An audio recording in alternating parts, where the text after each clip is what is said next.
there. I'm Noel Hacegaba, Chief Operating Officer at the Port of Long Beach. Welcome to Supply Chain Insight, where we discuss the latest news, issues, and trends in the supply chain with top industry leaders, experts, and influencers. Our objective is to bring you the insight you need to help your cargo keep moving. Today's business executives expect a lot from their supply chains: efficiency, velocity, flexibility, cost management, and operational excellence. Supply Chain Insight brings the supply chain to you, one segment at a time, to explore new approaches and innovative solutions that will help you and the Port of Long Beach deliver greater value to our customers and partners. In today's episode, we will hear from one of retail industry's most influential voices, Jess Dankert, Vice President of Supply Chain for the Retail Industry Leaders Association, also known as RILA. Jess spearheads RILA's supply chain initiatives and annual Link Retail Supply Chain Conference, and plays a key role in helping inform RILA's policy position in key areas like infrastructure, transportation, labor, and more. She has over 20 years of experience in supply chain strategy and operations in both private and public sector, including with Ford Motor Company, Accenture, and the U.S. government. In addition, Jess also manages RILA's Chief Supply Chain Officers Council and other peer executive communities in distribution and fulfillment, transportation and logistics, inventory and demand planning, digital retail, and much, much more. Jess, welcome to Supply Chain Insight. We are thrilled to have you on today. There's so much to talk about when it comes to retail and supply chain, and I know that our viewing audience will benefit immensely from your insights today. Now, before we get into the conversation, for those who may not be familiar with RILA, tell us who you are, who you represent, and what you do to keep the supply chain going every day. Thanks, Noel. It's great to be here. Thank you so much for the invite. And Port of Long Beach has been, such a great partner, not just to RILA, but to really all of our members as well. For those who aren't familiar with RILA, or the Retail Industry Leaders Association, we are the trade association for the largest and most innovative companies really in the retail industry. Our members are the household names of retail, typically the top brands in each retail category. They're also major movers of freight who bring a lot of boxes through the Port of Long Beach and through pretty much every other port in the country with containers. We bring retailers together to share, learn, and to advocate, advancing our members and strengthening the retail industry generally. Well, we certainly appreciate you and all of your members and the business that you bring through our port. One of the headlines in recent years has been what I call the resilience of the American consumer. Even in the face of historic inflation, consumer spending has remained relatively healthy. What is the state of retail, and how is the holiday shipping season shaping up? Yeah, we're right in the middle of the holiday shopping season, and it's really looking good. Research by Accenture found that about 75% of consumers plan to have the same or higher shopping budgets this year compared to last year, and also that the average amount that the shoppers are planning to spend is also increasing. And we just saw the Thanksgiving weekend, which is kind of the traditional kickoff of the season.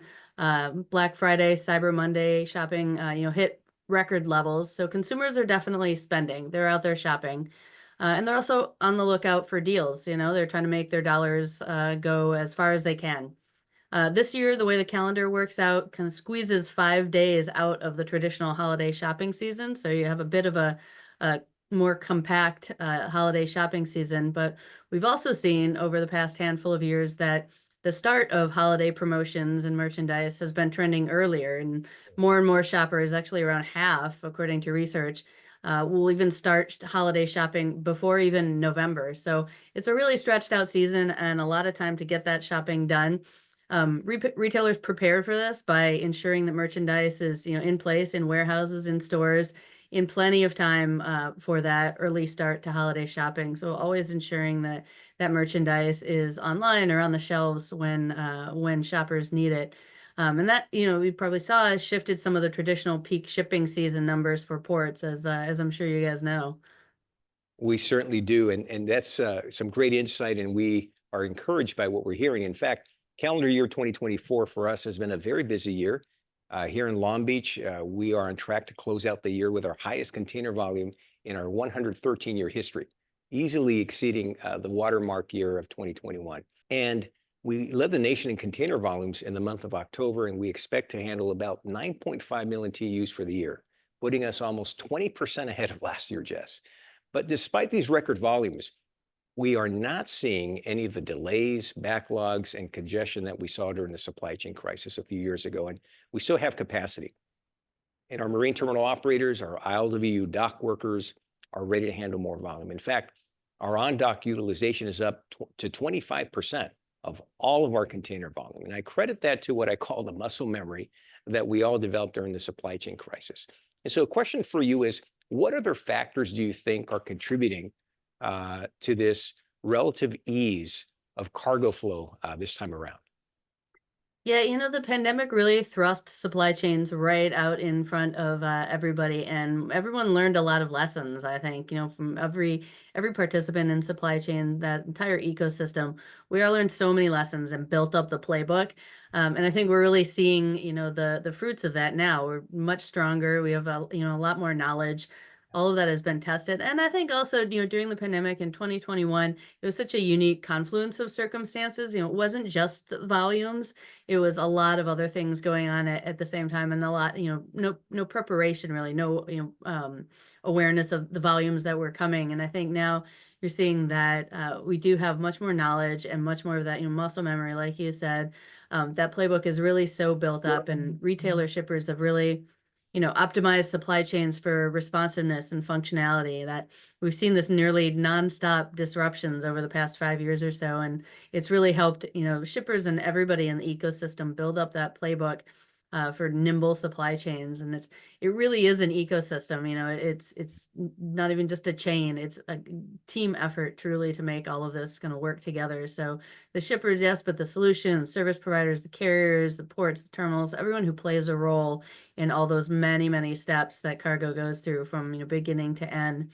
And certainly, ports like Long Beach have really shown the resilience and partnership as we continue to see growing volumes. And you, Jess, and Rila were at the table along with us and so many of our stakeholders to make sure that we develop this playbook, which, as you said, has become even more robust. Every year seems to introduce some new form of disruption. But thankfully, we have developed that playbook and that muscle memory. So far this year, shippers have rerouted their shipments to the West Coast, with talks between the ILA and the USMX still underway. Do you expect shippers to continue to route their cargo through the West Coast? Yeah, definitely all eyes are on that January 15th deadline of the contract extension, covering the labor at the East and Gulf Coast ports. Certainly shippers, but also the country in general, the economy really need the ILA and USMX to restart negotiations, get back to the table and get a deal done without any disruption in January. But at the moment, prospects are not looking great, which is concerning, but we still hold out hope. I know you guys on the West Coast are probably glad to be watching that unfold from afar. But we know that ahead of the original contract expiration back on September 30th, we knew that retailers were moving up the timing of key shipments and or diverting shipments to West Coast ports. Now, the timing of that expiration and the strike that we ultimately saw was a bit more of a crucible because of the timing of peak season and the merchandise coming in for fall and winter holidays. So a lot more of a spotlight at that time of year. Mid-January is not quite as shipping intensive on average as that early fall season. After polling large retailers, we've seen that their contingency planning is pretty split. Just from our limited sample, looking about a quarter of them moving up timing to avoid that mid-January deadline. Around half or so had plans or are currently diverting some shipments to the West Coast. Many are also just staying the course. They're playing wait and see. They may have moved up some priority POs, but are maybe waiting and seeing for some that are not as critical. That timing helps a bit, but without question, we need that deal done for the broader supply chain, not just in the nation, but globally, the ripple effects that we see there. We definitely saw some diversion to West Coast ports, and we know that some retailers are planning and doing that now, and I think we'll see kind of the volumes reflecting that a bit, but really hoping that the deal can get done in time for no disruptions in January. We'll see. We're with you 100%, Jess. We want both sides to get to a resolution as quickly as possible. If it does take a little longer, like you said, we're ready. We have capacity. and our dock workers and marine terminal operators here are ready to handle more cargo. President-elect Donald Trump has announced his intentions to impose a new series of tariffs. Do you expect this to trigger a front loading of cargo ahead of the new administration? Well, we do know that some shippers had already planned to and were already front loading some shipments and bringing in cargo even before the election, even before it was decided who the next president would be. So we know that has shifted some of the some of the behavior that we would typically see, and we've seen volumes not tapering off as you might usually see in this time of year. So still seeing pretty strong volumes, even heading December and into January. So it's definitely changing some of the usual patterns. But right now there's just a lot of uncertainty, a lot of kind of a wait and see how things are going to play out, and to what degree we're seeing negotiating tactics, and what degree tariffs will actually come to pass, as well as what kind of the reactions will be from other countries as well. I think this is a really pretty critical time for the global trade picture. It's certainly something that we mentioned earlier, our annual retail supply chain conference that we do each February.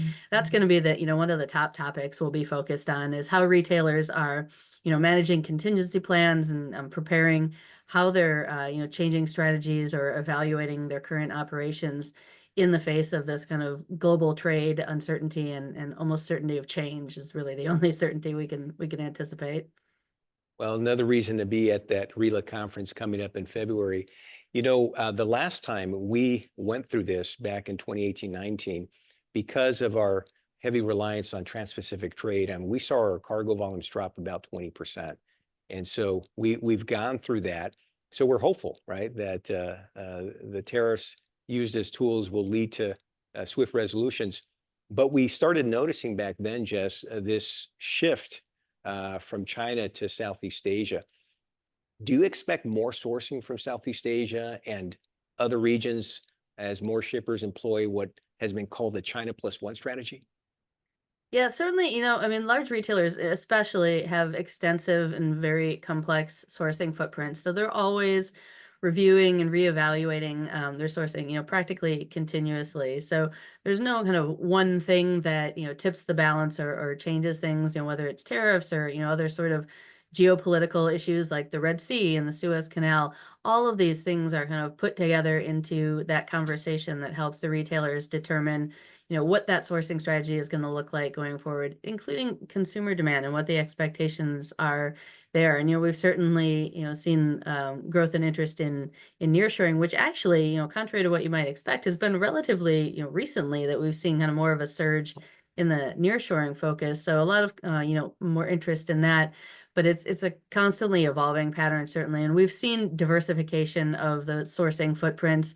Certainly, China plus one, but even more broadly from that. And I think one thing that we've learned over the past couple of years, with all the heightened level of near constant disruption, is the need to build in these responsive, nimble supply chains that have that minimize some of the risk of the geopolitical picture, and have that kind of reflectiveness that the diversified sourcing picture allows them to be able to pivot in the case of disruption or geopolitical issues, tariffs, or whatever the case may be. We certainly see that being a broader portfolio than you might have seen 10 years ago or so. Well, as I like to say, cargo follows the path of least resistance, right? So they're That's constantly right. shifting. So as a segue, Mexico appears to be emerging as a nearshoring hub. Are you seeing any additional activity that aligns with this for the retail sector? Yeah, it is really interesting. In 2023, Mexico actually surpassed China as the U.S. biggest trading partner. But then you look at the Federal Reserve Bank said that, that export growth really more reflected China's retreat more so than the effects of any kind of nearshoring driven investment boom. And actually, foreign direct investment in Mexico hasn't really surged like the headlines might have you believe. When you look at the actual numbers. And, as I mentioned, that focus on nearshoring in Mexico really only gained steam more recently in 2022, as we saw some of the continued disruptions that we've seen even more recently. So it's certainly, Mexico has a lot of benefits, and certainly there's interest in shortening supply chains, particularly in light of the disruptions that we have been seeing and continue to see. Certainly Mexico is not without issues, labor, security, infrastructure, and more, can call into question some of the supply chain reliability there.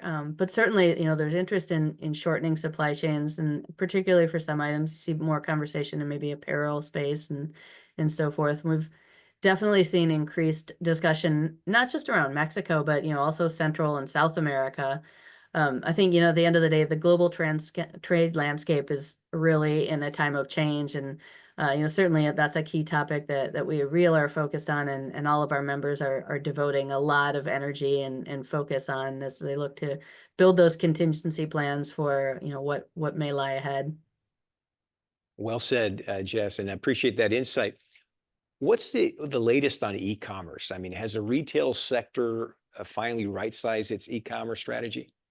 E-commerce is so huge. I mean, if you had any doubt before, we certainly saw over the Thanksgiving holiday, just record numbers of online purchases and just continued growth, particularly of, mobile devices. I think in particular accounted for about 80% of online shopping. So it's really increasingly, e-commerce is so much a focus, but not just e-commerce as kind of an isolated activity. It really, while we saw that, Black Friday, the e-commerce sales grew about, I think almost 15% year over year compared to last year.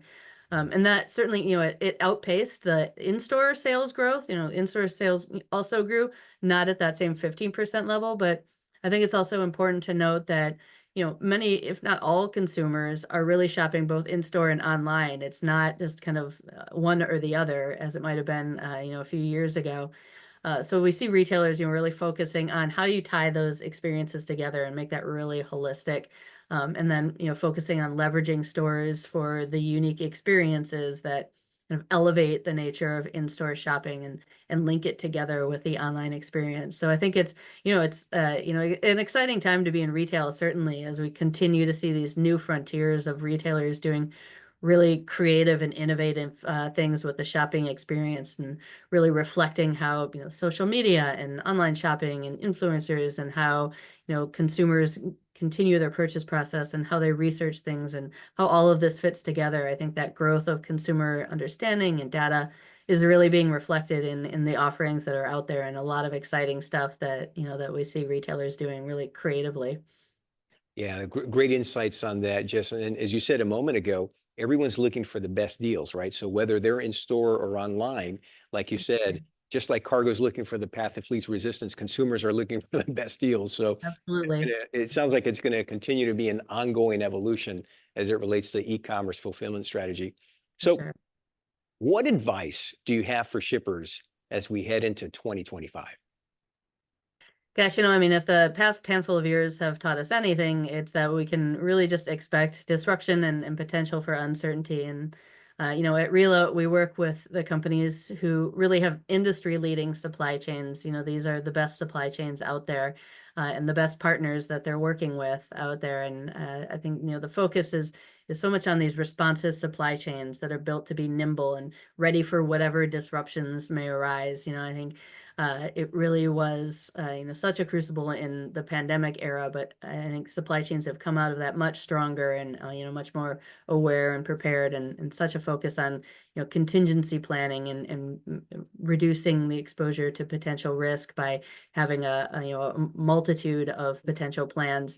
No matter what might arise, we still see retailers being able to deliver for the shopper, working with their partners, working with that ecosystem to ensure that shoppers are always going to have access to the things that they need and want, and they'll always be, making it to the shelves, making it to the doorsteps, and that sort of thing, so that we can continue to keep goods moving. But I think that responsiveness piece has just been the biggest learning of the past couple of years, and certainly we certainly don't expect less disruption in the years ahead. I think we've learned anything that we can expect uncertainty and plan for it, and that makes for a stronger supply chain in the end. Well said, Jess. Well, there you have it, folks. You heard it here first on Supply Chain Insight. Jess, thanks again for joining me on Supply Chain Insight. As always, your insight and perspective were extremely helpful. To our valued audience, thanks again for joining us, and we'll see you again soon for another episode of Supply Chain Insight, brought to you by the Port of Choice, the Port of Long Beach.